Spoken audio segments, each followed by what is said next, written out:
Bonjour et bienvenue, pas dans mon potager. Vous voyez, là je suis pas du tout dans le potager, je suis dans le Ouais, là, ça royal. pousse. Ça pousse. Il est méchant. Je suis dans le, on est dans le royal, dans le jardin botanique royal d'Édimbourg, donc en Écosse. Et donc je suis partie en vacances avec Electric Vince. Ouais, oui, c'est On moi. fait un road trip en Écosse. Et du coup, je vous explique, après le petit générique, tout ce que j'ai fait avant de partir, les problèmes que j'ai rencontrés, et les petites astuces, etc. Mais tout ça, c'est tout de suite, et je vous retrouve dans ma voiture.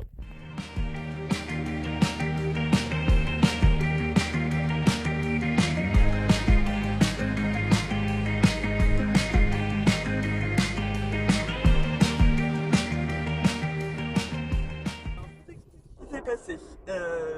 La saison a été un peu compliquée, le printemps un peu pluvieux, vous vous en doutez.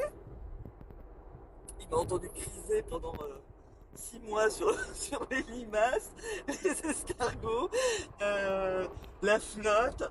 Et en fait, tous les semis ont été, mais c'est une catastrophe. C'est-à-dire que les tomates, elles étaient hautes comme ça, elles n'ont pas poussé. Enfin, les courgettes, toutes les courges, pareil. Et donc, au vu de... Ah oui, comme ça. Au vu de l'arrivée des vacances, il a fallu se mettre en branle. J'avais toujours rien planté une semaine avant. On allait partir, là on est le 22, on est parti le 20 juin, d'accord, Dordogne. On s'est mis en branle et le 20 juin. Donc il fallait que tout soit prêt le 20 juin pour partir en vacances. Sauf que les tomates, elles étaient mais dégoûtantes. Vraiment, elles n'avaient pas poussé, elles avaient chopé à moitié, elles étaient jaunes. Certaines, je me demande si elles n'ont pas commencé à choper le mildiou. Bref, donc je me suis dit, il va falloir que je fasse. Le goutte à goutte n'était pas installé, donc en même temps il pleuvait tellement que c'était pas très motivant pour installer le goutte à goutte. Euh, et donc les courges et les courgettes n'étaient pas installées. Pour planter les courges et les courgettes, les bandes que j'avais préparées étaient envahies de liserons et de potentille. Bref, ça ressemblait à rien et une semaine avant, il a fallu que je m'agite. Donc j'ai passé quelques soirées sur mon potager. Donc je vais vous montrer quelques images. Et vous allez voir un peu le bazar. Et je vais vous commenter après, je vais vous raconter, j'ai prévu un plan B pour les tomates parce qu'elles étaient tellement pas belles que j'ai prévu un petit plan B. Alors le goutte à goutte, je vous explique, j'ai un système, en fait je mets des tuyaux de goutte à goutte par deux toutes les 30 cm, 30 cm de large à peu près, 35-40 cm de large, sur une bande de 1 mètre de large. Donc ça fait que en fait, j'ai deux séries de goutte à goutte sur chaque bande. Et donc ça, je les connecte à un robinet on-off que je mets sur un coude, un T plutôt, pas un coude, un T. Et je fais des raccords comme ça et ça me permet au fur et à mesure d'actionner les robinets, de mettre, par exemple là j'ai une ligne, je m'arrange pour faire des plantations de choses qui ont besoin d'eau sur la même ligne. Et comme les gouttes à gouttes sont toutes les 30 cm, ça me donne un peu un calibrage des plantations. Et comme ça je joue sur les tuyaux on-off. Voilà, j'actionne pas. Et tout ça, je le connecte à un système au robinet de minuterie. Voilà, donc globalement, ça pourrait vivre tout seul avec les programmations. Là, comme c'est très humide, non. Mais j'ai vu que c'était encore prévu de la flotte. Voilà, on verra ce que ça donne. Alors, le chantier de la potentille et du liseron, regardez-moi ce bazar. J'ai enfin pu planter les courgettes d'un côté, les tomates, le basilic. Pendant ce temps, les petites abeilles, elles sont contentes. Et j'ai recommencé sur 2 planches de butternut et de petits marrons qui ont été plantés à temps. Alors, le petit plan B pour les tomates, c'est que j'avais... Hein, J'ai peur, le petit plan. le petit... Le petit plan B pour les tomates, c'est que j'avais dans la serre des plants que je n'avais pas encore plantés. Et eux, comme ils étaient à l'abri de la flotte, ils n'ont pas chopé la maladie et ils ont plutôt bien grandi. Mais il leur manquait un peu de terre, ils étaient qu'à moitié de la terre, j'avais laissé les plants grandir tout seuls. Donc je me suis dit, parce que gros cerveau.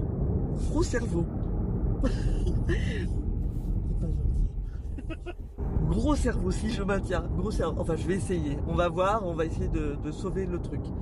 Je me suis dit que si les tomates, elles étaient mourues quand j'allais revenir de congé, mildiou, morts de leur balle mort parce qu'il faisait froid, enfin je sais pas quoi, et ben j'ai pris ces plants, j'ai rajouté du terreau avant de partir, en me disant que la tige allait refaire quelques racines, donc ça allait les renforcer, et quand j'allais rentrer, ben, s'ils étaient plantés, s'ils étaient morts les autres, et ben j'allais planter à la place. Donc j'en ai trois variétés qui me restent, ananas, merveille du marché, et des tomates Saint-Pierre, voilà, donc, et plus quelques tomates cerises, donc ça devrait faire le taf, et on va croiser les doigts pour que ce soit pas tout mort quand on revienne.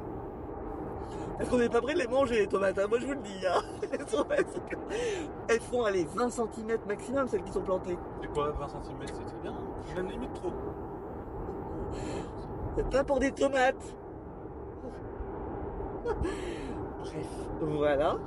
Voilà l'histoire, ça je vais pouvoir le planter si c'est mon plan B. Et alors, ce que je vous ai pas dit, c'est que j'ai une astuce infaillible pour partir. Je sais pas si vous avez la même, je vous pense pas que vous ayez la même. Faut faire des enfants. Faut faire des enfants. Ma chérie d'amour. Maxine, la pauvre Maxine, est restée travailler cet été. Voilà, faut bien qu'il y en ait qui bossent un petit peu. Et du coup, elle est à la maison. Et Maxine, veille sur le jardin. Donc avant de partir, ça a été opération commando. On fait les consignes avant de partir. Elle a tout bien noté, tout. C'était vachement bien. Donc elle a noté toutes les consignes. C'est elle qui va actionner un peu, qui va surveiller tout ce bazar. Bon, pour les récoltes, elle devrait pas être trop emmerdée. Parce que vraiment, il n'y a pas grand chose. Il reste quelques fèves à ramasser, des petits pois. En fin juin, encore des fèves et des petits pois. Vous y croyez, vous? C'est pareil chez vous? Vraiment. Et qu'est-ce qu'il y a d'autre? Il y a des salades. Voilà, c'est tout ce qu'elle va pouvoir se mettre sous la dent. Après, quelques fruits. Donc il va y avoir des fraises, quelques fraises, des mûres, quelques framboises, de la rhubarbe. Bon, ça, elle pourra. De l'oseille, mais elle n'aime pas d'oseille. Elle m'a dit si, à la rigueur, une omelette à l'oseille, je veux bien. Bon, voilà. Et voilà, donc, qui a une super Maxine avec lui, lève le bras, lève la main. Voilà, merci ma chérie. Voilà, et comme ça, je peux partir en vacances tranquille et Écosse, nous voilà.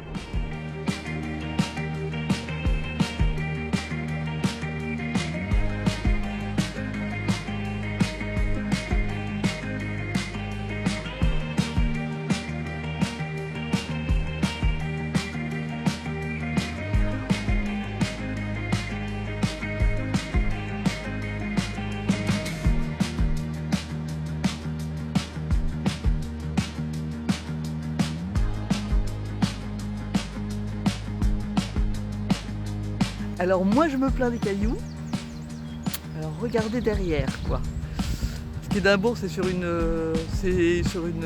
butte volcanique. Alors attendez, je vous montre. Regardez-moi ça. Voilà. Il y a des choses qui poussent sur les cailloux, même ici.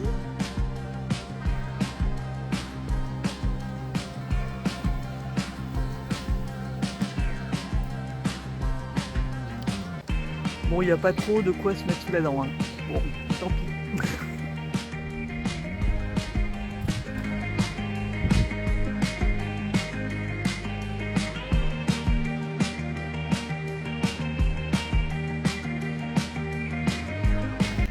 On trouve du potager et à manger partout. Regardez, même en Angleterre. Hop, je vous montre. En Écosse plutôt. Il y a une plantation d'herbes aromatiques et culinaires en plein milieu d'un cimetière. Voilà. Bon, alors pour tous les fans d'Harry Potter, C'est un des cimetières qui a inspiré beaucoup de noms des romans de J.K. Rowling. Donc là, on va sur la tombe de Voldemort. Oui. Voilà. Et donc on tombe sur ce petit carré.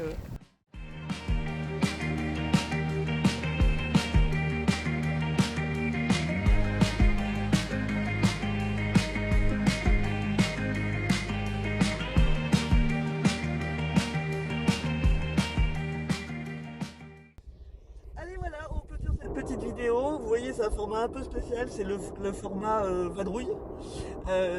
Parce que je fais le montage dans la voiture, du coup, parce qu'on fait un peu de route. On fait 4000 km en 2 semaines. Voilà, donc j'ai un peu le temps de faire le montage.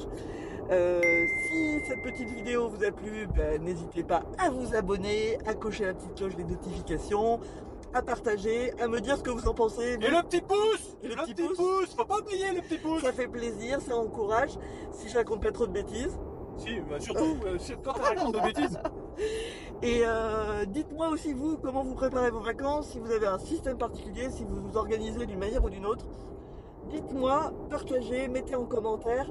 Et bah écoutez, bon courage à vous pour la suite de cette saison un peu bizarre. Et à dans 15 jours pour moi. Voilà, à très bientôt. Tu dis au revoir? Est-ce que tu dis au revoir? Ciao. Ciao.